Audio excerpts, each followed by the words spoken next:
Maurice Nicole's Psychological Commentaries, Volume 3, based on Nicole's work with Gurdjieff, Ouspensky, and Young. Queridmead, Ugly, September 22nd, 1945, the second line of work, video 1 of 3. There are 3 lines of work. The first line of work is work on yourself in connection with what the work teaches. The second line of work is work in conjunction with other people who are in this work. The third line of work is in relationship to what the work is aiming at.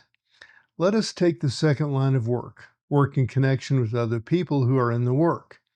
Let me say to begin with that if you are in a group of people who are studying this work and you make no endeavor to get to know them or to understand them, you are not doing the second line of work.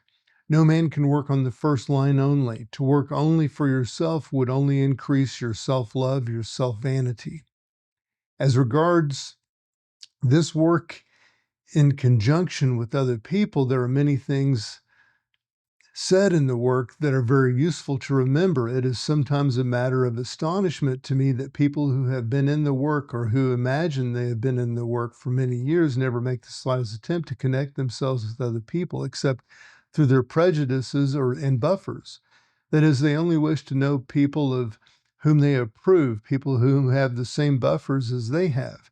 Such people make no progress in the work. That is, they do not change. There is a saying in the work that people whom you meet in groups and dislike are at first are often people who you like later on, but this change only takes place through work on oneself and through evaluation of the work, which always leads to work on the third line of work. When a number of people meet together, they eventually tend to quarrel. Unless the force of the work behind a number of people who meet often together, they will break up into different forms of antagonism. As mechanical people, they are bound to quarrel. This is why it is said that life as a neutralizing force always disunites people and makes them split up into antagonistic cliques.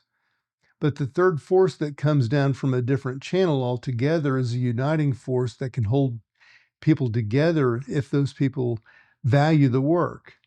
And this discipline, carried out through a feeling of the value of the work, brings people together in unusual ways and enlarges their life, and they begin to form what is called an accumulator. That is, a group of people who forego some of their mechanical reactions and begin, to a certain extent, to obey the work and thus transmit its influences. This is a wonderful thing, and it's exactly in this wonder of the work that people begin to change and become healed internally.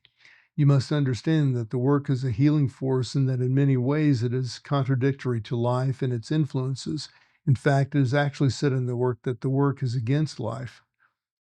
And you must understand this by the influences of the work and the understanding of what it means go against the influences and values that come from life. You have only to look around today in this so-called time of peace to see how life disunites people and forms fresh quarrels, fresh antagonisms on every direction, and then you will understand it is said that life is a disruptive force and the work is a uniting force. In regard to the second line of work, which can be called making relationships with other people, we have to remember that the work teaches us that we are mechanical.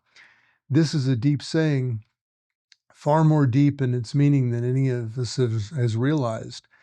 What it does mean is that what does it mean that a person is mechanical? It means that he or she always acts in the same way, that only she can or he can at a given moment. We think that people do things intentionally, but cannot see that people do things mechanically. A person who, for example, tells a lie under certain circumstances is not doing it deliberately, but mechanically, namely, his or her machine is always at such a moment acting in this way. That is, it tells a lie. Naturally, we hate to think that we are machines in this sense. We have the illusion that we are always doing things consciously, deliberately, and intentionally.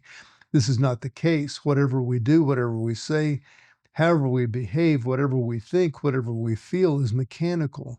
Gurdjieff once said, "You're all different kinds of machines. Some are typewriters, some are sewing machines, some are mincing machines, and so on." This view of human nature is unpleasant, and yet it is true. There are many scientific theories about man being a machine. You pour in petrol and you get certain results. What interested me very much in the teaching of this work was the idea that from one point of view, man is a machine, that is, as long as he does not try to wake up and work on himself. He need not be a machine if he seeks to awaken from sleep and from sleeping humanity. This interested me because it was a reconciliation of scientific and spiritual ideas about man.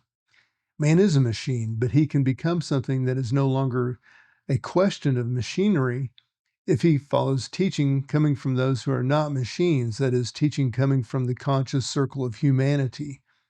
The apparent paradox is that reconciling becomes a harmonious thought instead of a contradictory thought on the opposites. If you say, "Is so and so a machine?" I will answer you,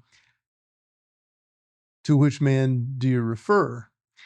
He may be a mechanical man or a man beginning to awaken or even a conscious man. If he is a mechanical man, he is a machine. If he is a conscious man, he is not a machine because he has risen above his mechanicalness and is on a higher level.